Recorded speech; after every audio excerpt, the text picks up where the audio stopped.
51. Happy Literasi All. Queen tersenyum sinis menatap kepergian Rendra yang terlihat sangat kesal, sedangkan Arya tak bereaksi seperti biasa, hanya tatapan datar dan dingin menyertai langkah kaki Rendra. Sekretaris Rima yang melihat kejadian tersebut tampak pucat. Ia tahu siapa yang menjadi komplotan Rendra semasa Tuan Anton Fahlepi masih hidup. Setelah kepergian Rendra, Queen dan Arya pun kembali ke ruang kerja Queen diikuti oleh Rima di belakang mereka dengan perasaan gelisah. Mbak Rima ikut masuk ke ruanganku, ya, ada yang ingin aku tanyakan sedikit. Petik 2. Baik Bu, balas Rima mengikuti langkah Queen dan Arya. Mbak Rima kan udah lama jadi sekretaris ayah, bahkan ketika Shirley menggantikan ayah, pastinya kan Mbak Rima tahu banyak tentang Pak Rendra dan kerjasamanya dengan perusahaan kita, tanya Queen ketika mereka sudah berada di dalam ruangan direktur. Bener Bu, tapi saya gak tahu harus mulai dari mana, jawab Rima. Cerita aja semua yang Mbak Rima tahu, agar kita bisa mengetahui siapa saja yang bisa kita percaya, ucap Queen lembut. Rima kemudian menceritakan semua yang ia tahu, bagaimana Shirley dan ibunya yang selalu memanfaatkan Bapak Anton Fahlepi, termasuk kerjasama dengan perusahaan PT Mandala yang sebenarnya adalah keinginan Shirley yang tak dapat ditolak oleh ayah Queen saat itu. Queen dan Arya menyimak dengan baik setiap kata yang keluar dari bibir Rima dan mengerti akar permasalahan perusahaan. Terima kasih informasinya Mbak Rima, ucap Queen saat Rima mengakhiri ceritanya. Sudah tugas saya Bu, balas Rima seraya berpamitan keluar ruangan. Sesaat suasana kembali hening, Queen tak pernah menyangka jika selama ini Shirley dan ibunya ternyata hanya memanfaatkan ayahnya. Apa yang harus kita lakukan Mas? Tanya Queen pada Arya yang masih diam menatapnya. Kita harus memastikan dulu jangan sampai ada salah karyawan perusahaan yang berpihak pada mereka, jawab Arya serius. Tapi gak ada salahnya kita harus berhati-hati, sayang. Petik 2. Baiklah Mas, aku akan menyuruh Rima untuk menempatkan orang-orang kepercayaannya pada setiap divisi. Istriku semakin cerdas aja, puji Arya mendekatkan wajahnya pada wajah Queen dan mengecup pelan bibir ranum yang sudah menjadi candunya. Mas, udah jam 11.30. Kita harus menjemput si kembar, ucap Queen mendorong perlahan tubuh Arya yang sudah menempel padanya. Cek, baru juga mulai, kesal Arya karena harus menyudahi aksinya. 1. Keduanya kemudian berjalan keluar ruangan sambil bergandengan tangan dengan mesra. Arya tak lagi merasakan penyakitnya jika bertemu dengan wanita saat Queen berada di sampingnya. Semua tampak normal dan biasa saja bagi Arya. Entahlah jika ia berjalan seorang diri atau bersama Zidan. Tiba di lobi perusahaan, Arya segera mengambil kunci mobil dan membukakan pintu untuk Queen, kemudian berjalan mengitari mobil dan duduk di belakang setir. Perlahan mobil yang dikendarai Arya keluar area perusahaan dan ikut ambil bagian sebagai pengguna jalan raya yang padat. 1,5 jam kemudian mereka tiba di rumah mewah milik Queen dan si kembar sudah rapi menunggu mereka di teras rumah. Begitu melihat kedua orang tuanya, mereka berlarian menghampiri mobil yang baru saja berhenti di dekat mereka. Kok lama sih, Mom? Rajuk Kiandra ketika mereka sudah duduk dengan manis di kursi belakang. Tadi kan Mommy kerja dulu, sayang, ucap Queen tersenyum lembut pada anak-anaknya. Lama banget, ujar Kanu tak percaya. Mommy sama Daddy gak tabrakan bibir lagi kan? Selidik Kiano curiga. 1. Ya enggak lah, sayang. Masa siang-siang gini harus tabrakan bibir, balas Arya tersenyum salah tingkah. Ia tak menyangka Kiano masih mengingat ucapannya waktu itu. Mendengar jawaban sang Daddy, ketiganya memilih untuk saling bercanda dan tertawa tak memperdulikan lagi kedua orang tuanya yang duduk di depan. Arya tersenyum bahagia melihat ketiganya begitu ceria dan bersemangat. Rasa hangat sebuah keluarga yang telah lama hilang kini kembali lagi. Ia bertekad akan melindungi dan terus bersama mereka hingga akhir hayatnya. Bab 52. Happy Literasi. Mereka tiba di salah satu restoran yang biasa Arya kunjungi untuk sekedar makan siang ataupun meeting bersama kliennya. Sebelum turun dari mobil, Arya menghubungi Zidan atas persetujuan Queen dan anak-anaknya untuk makan siang bersama sekaligus menanyakan pekerjaannya hari ini. Om Zidan, teriak Kanu dan Kiano kompak. Hai bos kecil, rindu sama Om Zidan. Iya, seraya memeluk keduanya. Om, kita ke puncak lagi, yuk, ajak Kiano dengan mata berbinar. Maaf bos kecil, Om banyak kerjaan. Lain kali aja, ya. Petik 2. Serahkan pekerjaan kantor sama Virus, kalian boleh liburan sama Om Zidan, ucap Arya tersenyum lebar. Bos sehat, kan? Tumben-tumbenan ada liburan, biasanya juga libur tapi masih kerja, tukas Zidan heran dengan perubahan big bossnya yang terkenal workaholic. 1. Makanya cepat cari jodoh terus nikah biar mengerti. Udah cepat makan dan kalau mau sore ini kalian boleh liburan ke puncak, ucap Arya masih dengan senyum lebarnya. Melihat bosnya yang selalu tersenyum dan seolah menginginkan agar ia membawa si kembar secepatnya membuat Zidan mendengus kasar. Ia bisa membaca pikiran bosnya yang ingin selalu berada di dalam kamar bersama Queen. Ternyata bosnya tidak ikhlas memberikan liburan padanya. Cek, bos kayak anak ABG. Telat bos, ingat umur dan anak udah 3. Yang ada bos bisa encok kalau kekeringan, ledek Zidan dengan kurang ajarnya. Kenapa Dedi harus encok om? Emang Dedi mau ngapain? Tanya Kiano polos. Dedi sama Momi bos kecil mau naik gunung setelah itu nyangkul dan bercocok tanam, makanya om takut jangan sampai encoknya kumat, jawab Zidan asal. 1. Momi juga. Emang Momi kuat? Kali ini Kiandra yang bertanya pada Queen dengan wajah penasaran karena Mominya tidak pernah naik gunung. Jangan dengarkan Om Zidan suka asal, jawab Queen salah tingkah. Makan dulu yuk, kalau makanannya dingin gak enak loh, lanjut Queen dan dituruti oleh semuanya. Menikmati makan siang bersama sambil sesekali terdengar celotehan si kembar. Arya sengaja makan di restoran langganannya karena selalu disiapkan ruangan khusus kapanpun ia datang tanpa harus reservasi terlebih dahulu. Selesai menikmati makan siang, mereka kemudian bersiap untuk kembali ke kantor.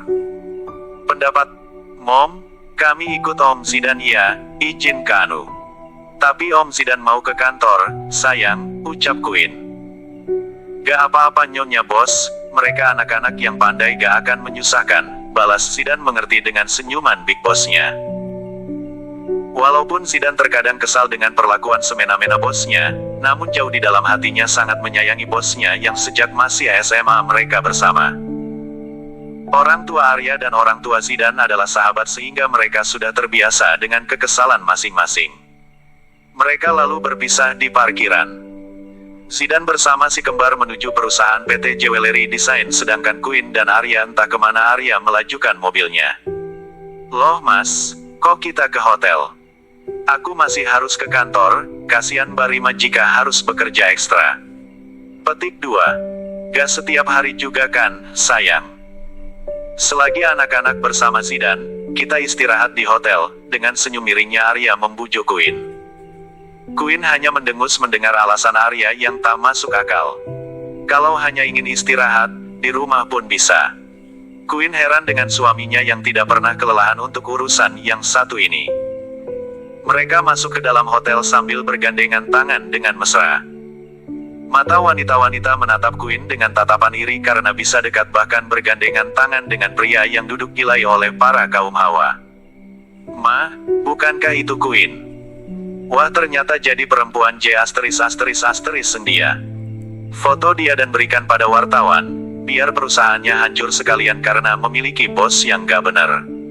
Petik 2. Pucuk dicinta ulam pun tiba, sekian lama mereka ingin menghancurkan Queen. Kini kesempatan telah berada di depan mereka. Tak ingin melewatkan kesempatan emasnya, kedua wanita beda usia itu segera mengabadikan momen mesra Queen dan Arya. Hasil jepretan mereka sungguh luar biasa. Keduanya tersenyum puas dengan senyum devil menghiasi bibir mereka. Bab 53. Happy Literasi All. Arya dan Queen larut dalam kemesraan sebagai suami istri.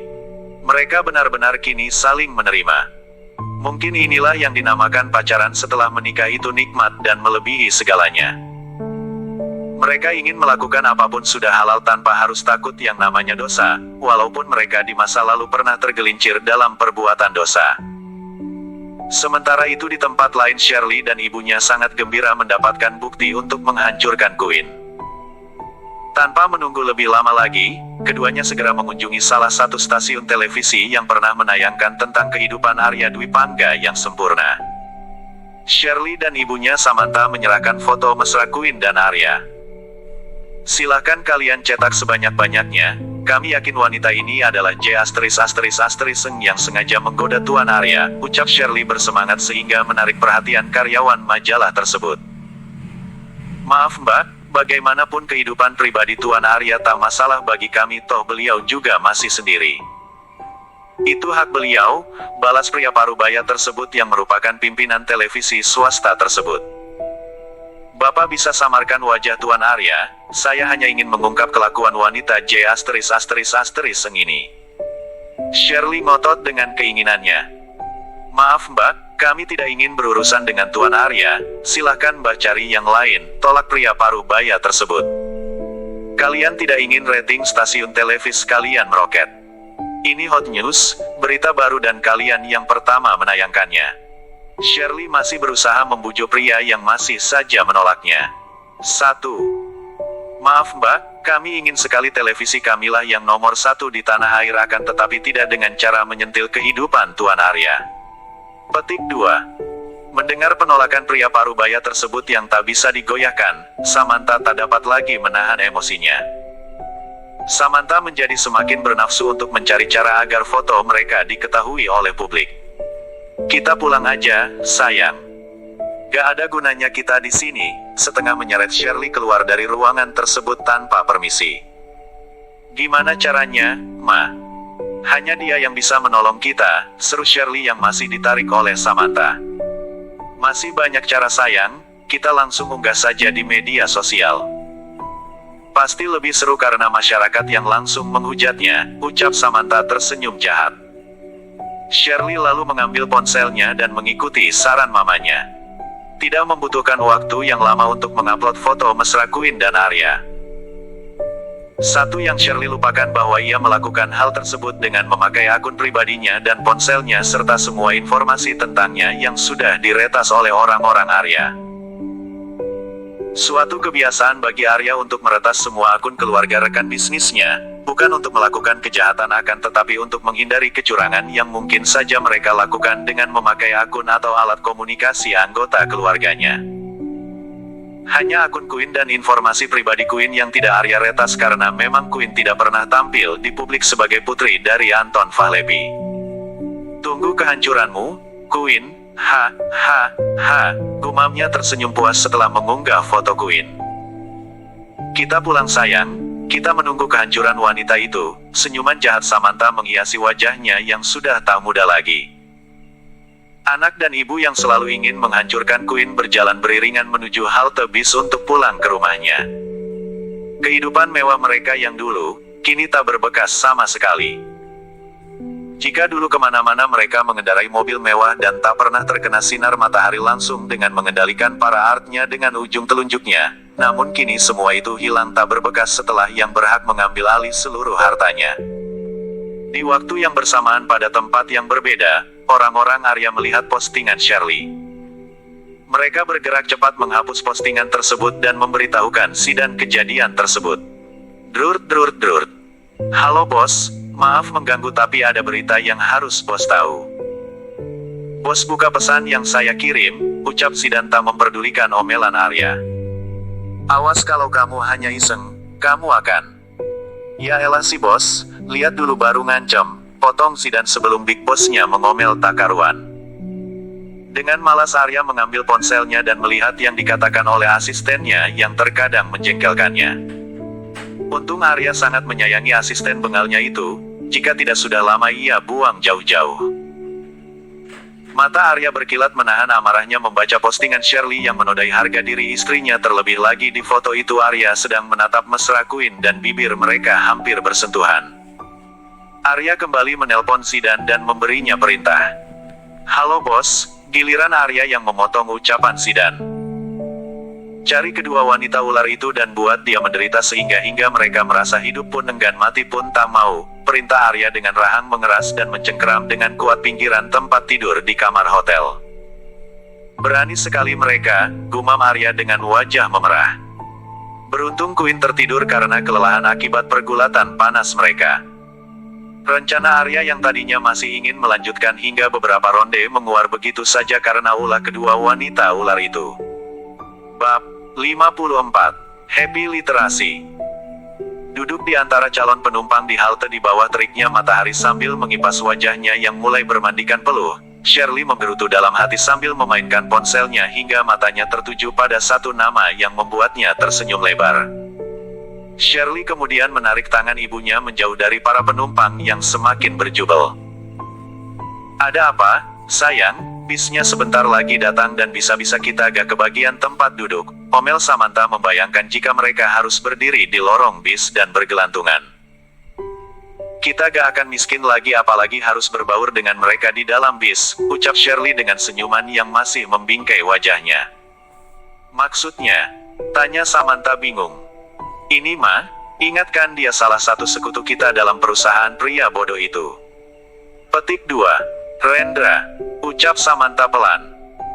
"Bener mah, hanya dia yang bisa mengeluarkan kita dari kemiskinan ini dan hanya dia yang bisa membantu kita menghancurkan Queen dari dalam. Bukankah perusahaan mereka masih terikat kontrak kerjasama? Semoga saja wanita bodoh itu tidak menyadari kecurangan yang kita lakukan," balas Shirley bersemangat. "Tapi sayang, Mama takut."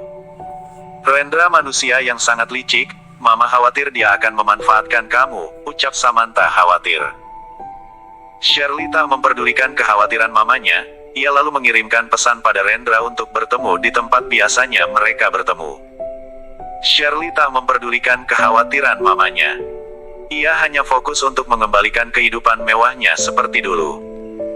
Dengan perasaan khawatir, Samantha mengikuti langkah kaki putri kesayangannya menyeberangi jalan raya menuju kafe di mana Shirley janjian dengan Rendra. Mereka duduk di bagian depan kafe agar bisa melihat kedatangan Rendra. Shirley tersenyum menenangkan mamanya yang tampak sangat khawatir. Tak lama kemudian orang yang mereka tunggu tiba dan keluar dari sebuah mobil mewah, senyuman manis menghiasi wajah tampannya.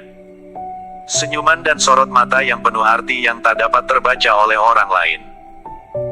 Samantha menyadari hal itu dan bergidik ngeri, namun tidak demikian halnya dengan Shirley. Ia menyambut kedatangan Rendra dengan bahagia. "Maaf telah membuat gadis cantik sepertimu menunggu," ucap Rendra masih dengan senyumannya. "Gak apa-apa, Ren. Kamu sudi dan datang menemuiku saja aku bersyukur banget," balas Shirley dengan senyum manisnya. "Aku butuh bantuan darimu, Ren," lanjut Shirley dengan mata berbinar penuh harap. Baiklah tapi kita harus bicara berdua untuk membahasnya," ucap Rendra dengan semiriknya. "Baiklah, gak ada masalah," balas Shirley masih dengan senyum manisnya yang menghiasi wajah cantiknya.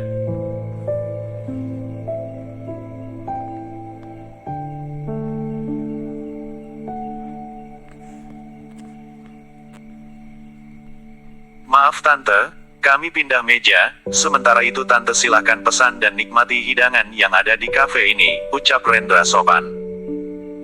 Rendra dan Shirley kemudian beralih ke meja yang agak jauh dari meja di mana Samantha duduk dengan gelisah dan khawatir dengan pembicaraan mereka. Samantha sangat mengenal putrinya yang selalu bertindak gegabah tanpa memikirkan akibatnya di kemudian hari. Rendra dan Shirley terlibat pembicaraan yang serius. "Jadi apa yang ingin kamu bicarakan?" tanya Shirley ketika mereka telah duduk saling berhadapan. "Aku setuju membantumu apapun yang kamu butuhkan tapi tentu saja tidak ada yang gratis di dunia ini," balas Rendra dengan senyuman mautnya. "Aku setuju dengan semua syarat yang kamu ajukan asal aku bisa keluar dari penderitaan ini," ucap Shirley tanpa pikir panjang. "Baiklah, syaratku hanya 2. Yang pertama, mamamu akan tinggal di apartemenku dan syarat yang kedua, kamu harus tinggal bersamaku di kediamanku. Jangan khawatir, kamu tidak akan aku jadikan pembantu. Kamu hanya harus menemaniku dan menghiburku dan mulai berlaku hari ini." Rendra mengatakan syaratnya yang terdengar mudah. Shirley mengangguk menyanggupi semua syarat Rendra tanpa memikirkan akibatnya. Yang terpenting baginya dirinya keluar kemiskinan yang disebabkan oleh Queen dan akan menggunakan Rendra untuk membalas perbuatan Queen.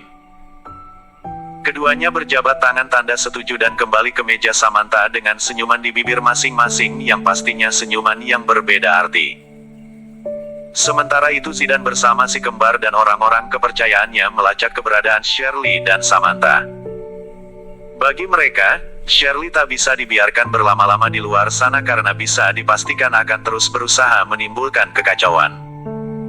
Anak dan ibu itu harus dibuang jauh-jauh dari peradaban sesuai dengan perintah Big Boss. Bab 55. Happy Literasi.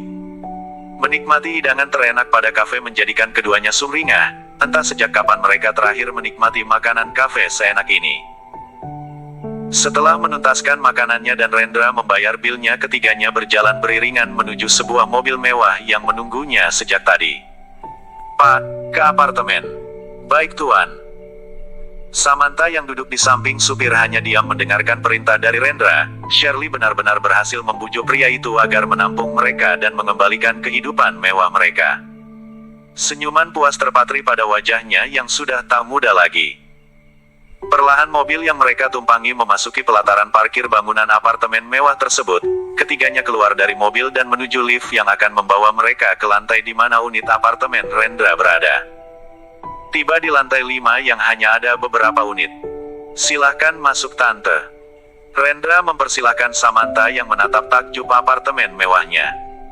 Terima kasih nak Rendra karena telah memberikan kami tempat tinggal yang layak, ucap Samantha dengan wajah berseri-seri. Maaf tante, sesuai kesepakatan kami hanya tante yang tinggal di sini sedangkan Shirley tinggal bersamaku. Tapi tante jangan khawatir, semua kebutuhan tante akan terpenuhi, bahkan setiap hari akan ada pembantu yang akan datang untuk membersihkan apartemen ini sekaligus memasak untuk tante, jelas Rendra panjang lebar. Mendengar penjelasan Rendra yang tak pernah terpikirkan olehnya membuat wanita parubaya itu menoleh pada anaknya untuk memperjelas maksud ucapan pria yang sangat ia hindari untuk melakukan suatu kesepakatan, pria yang terkenal sangat licik. Namun keadaan yang memaksanya untuk mendekat pada pria tersebut. Benar yang dikatakan Rendra, Ma. Shirley hanya ingin mama hidup dengan layak di usia yang sudah mulai senja.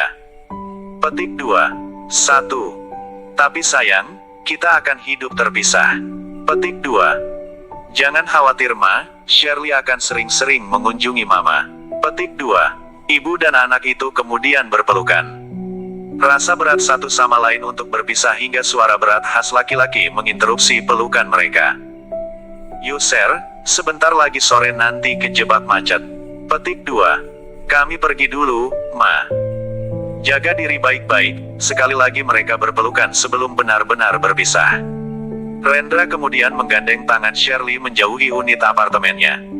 Keduanya menghilang di balik pintu kotak besi berbentuk persegi itu. Rendra menekan tombol di mana parkiran berada. Hanya hitungan detik ini mereka berada di parkiran dan langsung masuk ke dalam mobil yang tadi mereka tumpangi. Tanpa menunggu perintah, sang supir perlahan menjalankan mobil menuju kediaman tuannya. Bersihkan dirimu dan baju untukmu ada di lemari sebelah kiri, siapkan pula baju ganti untukku, titah Rendra. 1. Shirley segera masuk ke dalam kamar mandi tanpa banyak bertanya, semua yang diucapkan Rendra sudah sangat jelas baginya. Berendam dengan air hangat membuat tubuhnya terasa ringan, menikmati kembali kenyamanan yang pernah menghilang. Senyuman lebar membingkai wajah cantiknya. Sementara itu di lain tempat, tepatnya di sebuah rumah mewah di kawanan perumahan elit, tampak semua serius menatap laptop yang melacak keberadaan Shirley. Si kembar dengan lincahnya memainkan keyboard dan entah terhubung dengan apa tiba-tiba tangan kecilnya berhenti dan menatap dadinya dan Zidan bergantian. Ada apa bos kecil? Om mengenal wilayah ini. Sambil tangannya kembali bergerak memperbesar objek yang dimaksud. Bingo, ternyata dugaanku benar, mereka bekerja sama dan berada di balik kekacauan perusahaan Queen, seru Arya menahan emosinya. Ini beneran kan, boy? Lanjut Arya setengah tak percaya. Kanu dan Kiano menatap datar dadinya yang bertanya seolah tak percaya. Keduanya melipat tangan di dada dan memberikan tatapan bagikan singa kelaparan yang siap menerkam mangsanya. Menyadari kesalahannya, Arya segera meminta maaf membuat Zidan tersenyum jahil. Wah, suatu kemajuan yang terjadi akhir-akhir ini, bos. Kemajuan? Tanya Arya bingung. Iyalah, bos akhir-akhir ini keseringan meminta maaf, ucap Zidan kemudian berlari keluar dari ruang kerja Arya sebelum mendapatkan lemparan di kepalanya. Walaupun bosnya kadang teramat sangat menjengkelkan terutama ketika memberikan pekerjaan yang banyak namun suatu kebahagiaan tersendiri ketika ia berhasil menjahili bosnya itu. Yah, mereka saat ini berada di rumah mewah milik Arya.